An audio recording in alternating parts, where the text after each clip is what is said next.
punya IMF. Jadi IMF itu paling sering memberikan proyeksi pertumbuhan ekonomi di semua negara. Dan di Indonesia sudah berulang kali dia merevisi proyeksi yang sudah dibikin. Ya wajar saja lah ya, maksudnya kalau orang bikin analisis, bikin proyeksi kan juga seringkali variabelnya berubah gitu. Nah saya pikir sekarang ada variabel yang berubah sangat drastis dalam konteks global, ya ini tadi perang Ukraina dan Rusia. Saya pikir itu yang mengubah semua keadaan gitu. Bahkan inflasi di Amerika Serikat yang kemarin 7,9%, tertinggi 40 tahun terakhir. Lebih tua daripada Sarifah ya, 40 tahun terakhir ini tertinggi. Jadi seumur hidup Sarifah mungkin baru pertama ngelihat inflasi Amerika setinggi ini. Nah itu karena supply chain disruption, dan itu belum memasukkan faktor kenaikan BBM mereka setelah aktivitas aksi-aksi embargo itu belum dimasukkan nih, karena ini kan inflasi Februari. Maret ini embargo mulai berjalan, minyak Rusia, dan itu mungkin efeknya ya kita lihat kenaikan harga BBM di sana itu terlihat 2 minggu terakhir ini, dan itu belum masuk. Jadi sepertinya kok masih akan tinggi, dan ketika itu yang terjadi, bank sentral mereka otomatis akan berusaha menaikkan suku bunga acuannya, dan kemarin kita udah lihat pernyataan mereka sangat-sangat hawkish gitu. Jadi mereka akan bahkan kenaikan 50 basis poin dalam sekali ketuk gitu, sekali rapat itu bisa diambil gitu, dan itu banyak yang memperkirakan kemungkinan bulan depan atau Mei itu baru Mei atau April itu udah mulai dilakukan kenaikan 50 basis poin. Artinya ketika ada kenaikan suku bunga acuan di Amerika Serikat, prospek imbal hasil itu akan sangat tinggi di Indonesia juga, dan itu akan menjadi faktor penekan terutama pemerintah dari sisi fiskalnya. Jadi saya pikir apa yang dilakukan IMF saat ini dengan merevisi proyeksi pertumbuhan kita itu ya melihat tadi itu variabel-variabel yang sangat berubah, dan itu menunjukkan bahwa ekonomi kita tidak kebal dari imbas dinamika global seperti ini. Oke, ini kan artinya adalah dinamika global ini harus diantisipasi oleh pemerintah kita. Dan kalau kita lihat juga mungkin dari segi ketahanan ekonomi Indonesia, kita sebetulnya seperti apa sih? Karena di satu sisi dengan kondisi geopolitik saat ini yang juga tengah panas, ini kan justru Indonesia dihadapi dengan sentimen-sentimen yang cenderung lebih banyak menguntungkan ya. Seperti misalnya harga komoditas yang naik tinggi, ini juga kan bisa memperkuat APBN kita begitu. Nah, tapi kalau kita hitung-hitung nih ya dengan variabel-variabel lainnya, kira-kira seperti apa sih? Apakah memang proyeksinya ini akan cenderung lebih turun untuk pertumbuhan ekonomi kita, atau justru harusnya dengan tadi berbagai sisi positifnya juga ini bisa naik begitu? Ya, kalau bicara manfaat mudaratnya gitu ya dari kenaikan harga komoditas dunia gitu. Indonesia sebagai negara pengimpor sekitar 48% itu barang mentah itu kita impor. Misalnya ya kalau kita bicara minyak ya kita masih impor, net importir. Ketika ada kenaikan memang APBN mendapatkan inflow, tetapi di sisi lain tekanan buat perekonomian itu lebih besar, karena otomatis pemerintah harus memberikan lebih banyak kompensasi untuk Pertamina, karena kan harga BBM dipertahankan nih, Pertalite tidak naik, yang naik mungkin Pertamax, nanti kita akan LN juga listrik tidak bisa dinaikkan dengan mudah. Nah beban-beban ini yang akan membebani fiskal kita. Di satu sisi fiskal ini terbebani, butuh lebih banyak subsidi ketika harga komoditas naik. Di sisi lain ya kita tidak bisa punya fleksibilitas untuk mengeluarkan obligasi. Artinya suku bunganya harus tinggi, kuponnya harus tinggi. Sekarang mungkin kalau 6%, maka ke depan mungkin harus 7 atau 7,5% agar menarik atau lebih kompetitif dibandingkan obligasi negara berkembang lainnya, sehingga investor asing pada mau masuk gitu. Jadi posisi tawar pemerintah rendah untuk menerbitkan obligasi, terutama global ya, global bond. Nah itu akan menjadi tantangan sekarang ini.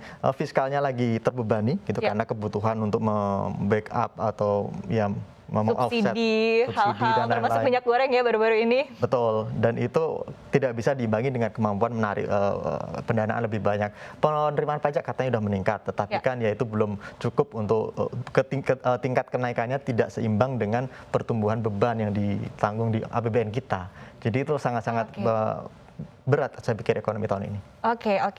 Nah ini menarik ya, tadi kalau kita timbang-timbang untung ruginya begitu ya dengan kondisi geopolitik saat ini, yang menarik juga adalah kebijakan dari pemerintah begitu yang akan menaikkan PPN dari 10% menjadi 11%. Nah menurut Anda apakah ini memang saat yang tepat begitu ya, di saat kondisi pemulihan daya beli masyarakat juga sudah mulai membaik, kemudian juga di satu sisi kita ketahui juga bahwa artinya masih ada ruang ya untuk pendapatan negara ini juga bisa semakin meningkat begitu dengan kenaikan PPN. Nah ini apakah menurut Anda justru ini bisa menjadi satu hal yang baik, apa justru memang harus ditunda dulu nih oleh pemerintah, karena di satu sisi juga bisa menekan daya beli ke depannya, kira-kira seperti apa? Ya ini PPN memang akan membebani masyarakat seluruh lapisan, mau yang kaya mau yang miskin gitu. Bisa dibilang ini solusi sangat-sangat mudah. Sangat-sangat mudah bagi pemerintah untuk menarik pendanaan. Karena kalau kita bicara penerimaan pajak PPh, misalnya PPh badan, kadang kan ya perusahaan ya bisa membuat kewajiban pajak mereka lebih ringan. Artinya pemerintah harus mengejar itu, gitu. Ada extra effort. Tapi kalau mau gampang, nggak terlalu banyak mikir, ya udah naikkan PPN aja gitu. 10% menjadi 11%. Katanya kita masih kompetitif dibandingkan negara lain yang 15% gitu. Tetapi jangan lupa dibandingkan dengan Malaysia, PPN mereka diturunkan gitu selama pandemi. Jadi memang ini kebijakan politis setiap negara gitu. Ya. Mungkin saat ini Kementerian Keuangan posisinya agak terjepit nih. Kalau kita melihat sampai dia nekat menaikkan PPN, berarti penerimaan pajak dari sisi PPh badan maupun perorangan mungkin ya tidak setinggi yang diharapkan kali ya. Jadi mereka otomatis mencari ini instrumen lain untuk mendanai APBN kita gitu, dan PPN salah satu yang paling gampang dijalankan. Efeknya apa ke perekonomian? Ya saya pikir kita akan melihat ketidakpuasan masyarakat saja gitu. Yeah. Dan kalau itu terakumulasi dengan beberapa beban-beban efek harga komoditas dunia, itu seandainya itu tidak di offset oleh pemerintah, tidak diredam oleh pemerintah, maka saya khawatir tahun politik 2024 akan menjadi tahun yang sangat panas gitu. Ya, betul. Karena kalau kita melihat ada imbasnya langsung ke masyarakat besar begitu, masyarakat banyak begitu ya. Iya, mereka tidak perlu angka inflasi 3%, angka inflasi 4%, pemerintah bilang, oh ini masih terkendali. Tetapi yang mereka merasakan saat ini gimana gitu. Kalau mereka menilai harga minyak goreng aja udah naik misalnya, ya, atau tadi beli barang kok sekarang lebih mahal karena ada PPN yang meningkat misalnya, yaitu mereka rasakan langsung. Dan kalau kita ingat kan ada ekonom di Harvard yaitu Benjamin Friedman di Amerika Serikat yang menyatakan kalau ekonomi sedang sulit gitu ya, kecenderungan masyarakat untuk lebih mendukung politisi yang dan menyalahkan pemerintah begitu ya. Ya, mendukung politisi yang tidak memberikan solusi tetapi lebih memberikan jargon-jargon nasionalistis atau ultranasionalis, itu akan menjadi lebih laku. Dan itu kalau terjadi di skala dunia secara bersamaan, karena semua negara kan suka mengalami persoalan yang sama. Dan kalau kita lihat politisi yang muncul di setiap negara juga kebanyakan ultranasionalis. Nah, kalau ini terus kemudian terpolarisasi, maka saya khawatir apa yang terjadi di Ukraina akan berimbas kemana-mana gitu. Akan memicu polarisasi seperti perang dingin, dan saya khawatir kalau kemudian ini membesar. Maka kuncinya sekarang untuk meredam ini semua adalah, alhamdulillah COVID sudah selesai.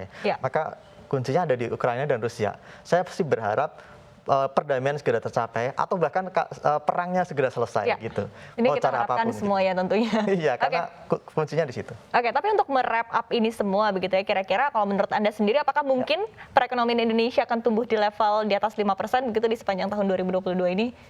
Saya belum bisa memastikan secara yakin gitu ya. Karena kan sekarang faktor pengubahnya kalau kita lihat tadi yaitu Ukraina dan Rusia. Memang kita tidak punya cukup kedekatan ya kalau dari sisi investasi maupun perdagangan dengan kedua negara ini. Tetapi efeknya tadi, komoditas itu, nah itu yang berimbas ke ekonomi kita secara langsung.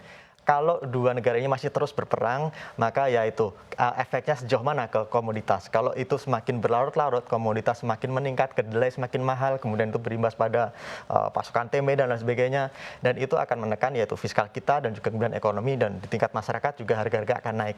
Inflasi kita juga akan meningkat. Nah, ini akan membuat pertumbuhan ekonomi 2022 akan sangat berat, dan ini menjadi semacam istilahnya perfect storm kalau kemarin dibilang Bu Sri Mulyani ya.